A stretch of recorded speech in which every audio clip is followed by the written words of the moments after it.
Assalamualaikum warahmatullahi wabarakatuh. Waalaikumsalam warahmatullahi wabarakatuh. Hari ini tepatnya di samping Polda Jabar di Bandung bersama YouTuber viral Subang Heri Susanto dan YouTuber fenomenal Subang Hijau luar biasa. Baik. Antara Subang Hijau dan Bang Heri Susanto mengawal kasus Subang sampai hari ini menginap kembali kayaknya romanya kita. Ya, seperti Menginap kembali. Ya. Apakah hari ini pertanyaan netizen itu akan menuai hasil atau tidak? Jangan-jangan kayak kemarin lagi misalkan. Jong lagi gitu. Zong lagi. Gimana menurut Bang Heri? Begini, silakan. Ya. Tapi kalau menurut pendapat saya ya, Siap. kali ini pihak penyidik Polda Jabar akan mampu mengungkap ya.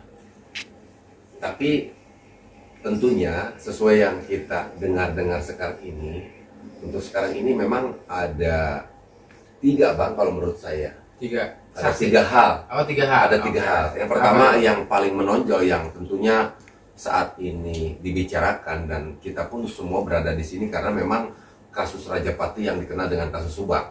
Atau ada juga yang bilang kasus Subang. Atau ada juga yang bilang kasus ibu dan anak ya. Oke, siap. Tetapi sampai saat ini pihak kepolisian Polda Jabar masih belum bisa untuk bagaimana bisa menetapkan tersangka kan di dalam kasus Subang. Oke.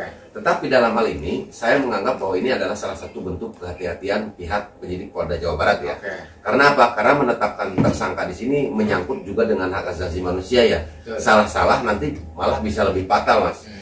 Jadi bisa aja nanti menempuh peradilan ya. Kan lebih bahaya itu kan, memalukan juga. Nah, dalam hal ini saya apresiasi dulu nih. Oke. Nah, Tuh. akan tetapi saat ini pihak Polda Jabar gencar kembali memanggil beberapa saksi terperiksa dan kita mendengar bahwa materi terkait pemeriksaan saat ini sedang santer-santernya yaitu terkait persoalan sekolah dan yayasan. Ada juga yang mengatakan bahwa ada dugaan, ini dugaan loh ya, Siap. ada dugaan terkait TPPU. Ini juga sudah banyak ramai di berbagai macam media. Ada juga terkait persoalan data administratif yang diduga aspal. Nah, betul. jadi saya 3 nih. Yang pertama kasus Rajapati. Oke. Yang kedua mungkin yang ada dugaan TPPU. kasus TPPU. Yang ketiga bisa dikatakan data yang bisa dikatakan fiktif gitu loh ya. Iya. Yang ramai sekarang seperti itu. Tapi untuk kali ini kalau mau menetapkan tersangka di dalam kasus Subang kan harus ada 2 alat bukti. TPPU juga begitu. Betul. Tetapi kalau untuk data yang dianggap fiktif, kalau saya melihat nih, karena kan saya juga sering mendengar keterangan dari Mr. Dedi misalkan, Oke, siap. yang sering berbicara terkait hal-hal yang sifatnya fiktif-fiktif. Karena dia kapasitasnya waktu itu sebagai mantan bendahara. Oke. Nah ini berarti keterangan saksi sudah ada nih.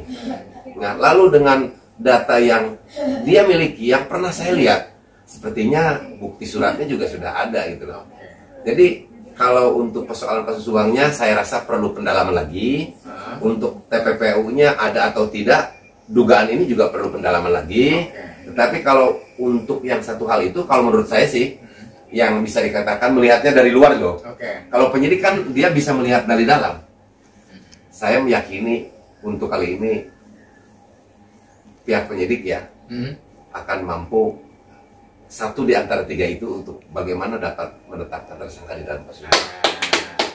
Kalau benar adanya applause yang luar biasa dari netizen seluruh warga negara Indonesia untuk Polda Jabar. Bagaimana menurut Bang Jack? Baik. Jadi begini. Aku memantau di dalam perkembangan kasus Subang. Nah, sekarang pemanggilan lagi para saksi banyak sekali ya, Pak Yosef, Pak Dedi, dan juga Kang Danu, Yoris, mungkin yang lainnya lagi. Kalau aku melihat masalah pertanyaan publik, akankah ada pengungkapan hari ini ya? Kita kan sudah 2 kali, Jumat kemarin dan Jumat sekarang. Itu tanggapan saya yang akan menetapkan adalah hanya polisi ya. Itu yang menetapkan polisi, masa YouTuber. Ya, jadi gini, terkait dengan pertanyaan dari netizen, dari teman-teman kita seperti itu, ya kita tidak bisa menjawab sekarang. Ya, karena nanti begini Kang Heri, ya akan ada penetapan, ternyata kayak kemarin, Jong ya. Nah, takutnya kan kita juga bisa disalahkan juga. Oh kok udah yakin ada penetapan tersangka seperti itu Bang Heri ya. Ini maaf nih ya, kan? Ini nanti perlu dibahas, silakan lanjutkan. Ya. Ditakutkan, wah ini YouTuber pada pembohong semua nih, kan gitu Bang Heri. Kita harus tegas. Kalau misalkan sekarang ada sebuah pertanyaan gitu, ya kita tidak boleh untuk langsung iya akan ada penetapan, tidak boleh untuk seperti itu. Kita nanti tunggu aja hasil dari penyidik. Meskipun pemeriksaan mungkin sekarang lama ya, mungkin dari siang sekarang sampai pagi, nggak apa-apa, kita tunggu Bang Heri. Ya keputusannya apapun kita tunggu aja gitu Bang Heri. Oke. Ya kita harus tegas seperti itu. Begini loh, ini hal yang menarik menurut saya. Ini kan sesuatu perbedaan nih. Perbedaan kan bukan berarti untuk disatukan ya. Begitu juga kita melihat komentar banyak teman-teman netizen nih, banyak sekali yang tentunya sesuai dengan apa yang lihatnya dari tayangan media ya, yang sering mewartakan terkait perkembangan kasus Subang. Apakah itu dari YouTuber Subang Hijau, dari YouTuber Bang Yahya Muhammad misalkan, atau YouTuber saya Heri Santo, ataupun YouTuber yang lainnya, yang saya tidak bisa sebutkan satu persatu ya, yang sering mewartakan terkait perkembangan kasus Subang. Tadi kan Bang Yahya menanyakan kepada saya, bagaimana menurut saya? Saya kan mengatakan bahwa saya memiliki keyakinan. Kenapa saya menjawab seperti itu? Karena didasari dengan fakta tentunya. Begini ya, contoh. Kita kan pernah mendengar sebuah clue yang disampaikan oleh Ibu Sumarti selaku Kapolres Subang, bahwa pelaku ini diduga adalah orang yang saling mengenal. Kenapa ada bahasa diduga? Karena ini sesuatu yang belum pasti. Ini dugaan kan, diduga. Tentunya berdasarkan kajian dan fakta yang dilakukan, apakah olah TKP awal setelah kejadian, maupun misalkan tentang data saintifik yang dimiliki oleh pihak kepolisian, dalam hal itu Kapolres Subang waktu itu ya, karena memang waktu itu lagi disidik oleh pihak Polres Subang. Makanya bukan tanpa alasan tentunya Kapolres Subang mengatakan hal seperti itu. Itu yang pertama. Tetapi ada satu yang nilai plusnya Bang, karena itu disampaikan oleh seorang Kapolres yang tentunya memiliki kapasitas, institusi yang memiliki kewenangan untuk bisa menyampaikan hal itu. Karena waktu itu prosesnya masih di Polres Subang. Tapi konteksnya kan sekarang sudah di Polda Jawa Barat ya. Tetapi jangankan disampaikan oleh Polres Subang. Misalkan kita sering mendengar apa yang disampaikan oleh Kabid Humas, bahwa saat ini pihak kepolisian itu sudah memiliki data. Nama-nama yang diduga. Kan ada bahasa yang diduga. Jadi apa salahnya kita juga memberikan pandangan sesuai dengan analisa kita, bahwa dugaan itu akan ada seperti ini. Anggap aja ini sebuah doa gitu loh, doa kita secara pribadi masing-masing, bahwa kita sangat mengharapkan seperti itu. Jadi ini bukan sebuah statement memang itu, yakin gitu loh. Memang itu tujuan saya juga sebenarnya ke sana. Cuman mungkin dalam menjawab pertanyaan tadi publik, ya kita tidak bisa tidak bisa untuk seperti itu. Tapi harapan kita semuanya, yaitu ada penetapan jadi itu maksudnya kan. Oke, ini bukan debat nih, tapi ini sesuatu yang menarik nih. Jadi gini, jadi begitu menjawab bertanya kepada saya meyakini, saya yakin. Kenapa saya melihat yakin? Karena saya melihat keseriusan nih penyidik Polda sekarang, penyidik itu sangat luar biasa sekali. Bayangkan saya melihat hari Jumat aja, hari Jumat masuk di setelah sholat Jumat, istirahat, memang waktunya istirahat sholat. Tetapi setelah di jam 7 ke sana, itu penyidik juga lebih memaksimalkan waktu, tanpa tidur. Kebayang sama kita. Jadi saya melihat keseriusan penyidik yang ada di Polda Jawa Barat saat ini. Saya memiliki keyakinan saat ini seperti yang dulu gimana? Serius lah. Yang dulu bukan tidak serius. Tidak serius. Ada bahasa saat ini kan. Tapi kurang dalam gitu loh. Silakan. Baik, begini. Ada 3 hal yang tadi yang mesti kita bahas lebar sebenarnya. Betul. Pertama adalah terkait pembunuhannya. Yang kedua adalah penyalahgunaan kekuasaan data, ya kan, loyalitas dan sebagainya. Kemudian yang ketiga adalah TPPU.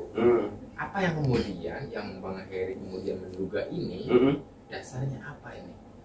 Dasarnya kan kita begini, kita kan semua tahu nih ya. Ini kita berbicara terkait alat bukti dulu deh. KUHP 184 mengatakan alat bukti yang sah itu adalah 1 keterangan saksi, 2 keterangan ahli, 3 petunjuk, 4 surat, 5 keterangan terdakwa. Nah, di dalam kasus Subang kita sering mendengar ini disampaikan oleh pihak penyidik, ya intinya oleh pihak Polda Jabar nih, wabil khusus Kabid Humas ya, bahwa di dalam kasus Subang tidak butuh pengakuan. Apabila polisi menemukan 2 alat bukti, yang tentunya 2 alat bukti di sini harus ada sinkronisasi ya, kesesuaian antara alat bukti yang satu dengan alat bukti yang lainnya, kan seperti itu. Ini akan saya lebih perjelas biar tidak salah paham, boleh ya? Siap. Jadi begini, saya tidak berbicara kepada keterangan saksi saja. Kalau menurut pendapat saya, apabila ada pengakuan sekalipun, ya kan, tentunya pengakuan ini sama pihak kepolisian akan disinkronkan dengan data saintifik maupun data-data yang lain ataupun mungkin keterangan saksi-saksi yang lain. Apakah ada kesesuaian antara orang yang mengaku bahwa misalkan ada yang mengaku nih, ada kesesuaian atau tidak gitu loh. Kalau seandainya memang ada dasar pengakuan sekalipun, ternyata memang tidak ada kecocokan, apakah misalkan dengan DNA, dengan data sidik jari, ataupun dengan data saintifik yang lainnya yang dimiliki oleh pihak kepolisian, saya rasa polisi juga tidak akan langsung begitu ada pengakuan langsung jeng menetapkan tersangka saja begitu.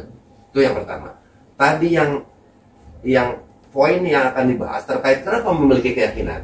Kan tadi saya katakan bahwa dalam kasus Rajapati di sini saya yakin masih membutuhkan waktu yang lama. Saya yakin malam hari ini tidak akan ada penetapan untuk kasus Rajapatinya gitu loh. Terus untuk kasus misalkan ada yang berbicara ini ada dugaan TPPU, saya yakin tidak akan malam hari ini juga. Karena ini perlu proses. Kita harus memberikan ruang, waktu kepada pihak penyidik untuk bagaimana bisa melakukan pendalaman yang betul-betul supaya nantinya tidak salah dalam penetapan. Tetapi kalau untuk persoalan hal tadi ada dugaan yang bisa dikatakan fiktif.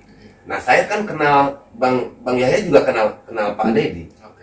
Pak Dedi juga kan istilahnya banyak memberikan hal itu dan pernah juga menunjukkan bisa dikatakan melihat kita fisiknya gitu loh. Jadi apabila dikaitkan dengan 2 alat bukti, ini berbicara terkait keterangan saksi. Lalu dikaitkan juga dengan bukti surat misalkan. Jadi saya berpikir untuk hal ini mah nih sepertinya sudah ada kesesuaian gitu. Walaupun memang dalam hal ini pihak penyidik perlu pendalaman lagi. Intinya kan mereka yang memiliki kewenangan. Ini hanya dugaan saya loh. Siap. Dugaan ini kemudian berkembang pesat di netizen bahwa yang kedua tadi adalah barangkali pihak penyidik lebih mendalami misalkan dana bos dan dana lain-lain yang masuk dalam yayasan atau sekolah tersebut, apakah ada ketersesuaian akhirnya kan di lapangan antara pencairan dengan jumlah siswanya misalkan kira-kira gitu. Ketika dikatakan fiktif berarti jumlah dana yang diturunkan adalah melebihi dari jumlah siswa, kira-kira begitu. Apakah ini ada ketersesuaian? Nah, ini kan harus didalami oleh pihak kepolisian. Nah, Bang Heri dan Bang Ceki di lapangan, apakah menemukan data-data itu? Begini, saya kan memiliki narasumber. Narasumber ini yang kita tahu juga sebagai salah satu saksi. Sebut saja kita Mr. D. Saya kan pernah memberikan pertanyaan yang menurut saya pertanyaan saya itu tajam. Yakin tidak ini ada dugaan yang dianggap itu bisa dikatakan fiktif? Beliau jawab fiktif. Berarti beginilah ya. Berarti by data lah ya. Ini by data. Tidak sesuai berarti. Iya maksudnya mungkin data. Iya, saya akan bertanya. Ini menemukan nggak kejanggalan? Ini fiktif tidak? Kan saksi tersebut menjawab seperti itu di dalam channel saya juga ada. Nah, saya yakin Pak Dedi juga memberikan informasi seperti itu walaupun memang banyak pertimbangan. Dia tahu ya, memiliki sebuah konsekuensi yang harus dipertanggungjawabkan. Dia tidak akan berbicara begitu kalau dia tidak memiliki data. Betul. Nah, oleh karena itu, saya meyakini bahwa berbicara terkait saksi, keterangan saksi dan alat dan bukti surat lah ya. Di sini sudah ada kesesuaian, walaupun memang itu perlu dilakukan pendalaman lagi. Tapi kan yang melakukan pendalaman itu pihak kepolisian. Tapi saya melihat secara kasat mata gitu loh. Dengan ada 2 hal itu saja, Saya sudah meyakini ini, kecuali dengan yang 2 poin loh ya. Untuk TPPU dan kasus Raja Patinya, saya tidak bisa melihat dari luar seperti itu. Saya masih labur untuk hal itu. Intinya masih perlu waktu, perlu ruang gitu loh. Tapi mungkin ini polisi menggali dari sini, Kang Heri. Gimana? Menggali dari TPPU lah dugaannya, dari yayasan lah. Ya nanti mungkin ketemu masalahnya apa sebenarnya sehingga terjadi pembunuhan kan?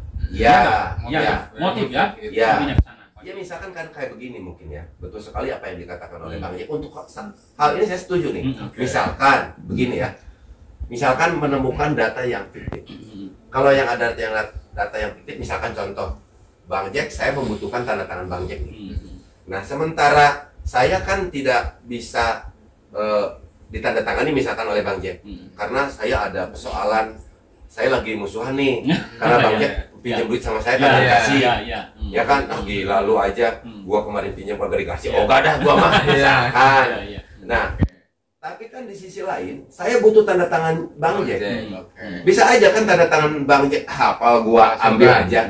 Nah, berarti dari situ polisi nanti pihak penyidik akan menemukan, oh ini ada sesuatu yang dilakukan, kejanggalan yang dilakukan oleh saya misalkan. Ya akhirnya dari situ kan apakah ini sifatnya insidental, apakah ini misalkan sifatnya sudah menjadi kebiasaan, karena kalau yang namanya sudah berkali-kali dilakukan, itu namanya sudah masuk ke dalam kategori pekerjaan loh. Beda ya. Kalau 1 kali dan beberapa kali gitu. Boleh kalau 1 kali mah kita bisa bela diri, saya mah karena butuh gitu. Misalkan kita melakukan sebuah tindakan, bisa dikatakan tindakan itu pidana ya misalkan. Tapi misalkan gadein mobil orang, tapi istri kita misalkan di rumah lagi butuh sesuatu. Oke, kalau misalkan 1 kali mah masih sedikit masuk lah ya, walaupun memang itu tetap kan unsur pidananya ada. Tapi alasan kita memang sedikit masuk karena memang kondisinya lah memang terpaksa gitu loh. Tapi apabila pihak kepolisian menemukan data digital kita berkali-kali melakukan hal seperti itu masuknya sudah kategori pekerjaan. Gitulah Bang ya. Bang, ini jam berapa? Iya. Setengah 1. Udah habis? Iya. Oke. Baik. Udah habis. Ini sangat ramai sekali ini. Ramai luar biasa ya. Nanti kita di Polda podcast aja di dekat mobil itu. Iya. Ramai lah situ. Siap. Terima kasih semuanya, Bang Heri dan Bang Jack dan seluruh warga negara Indonesia yang selalu mengawal dengan setia.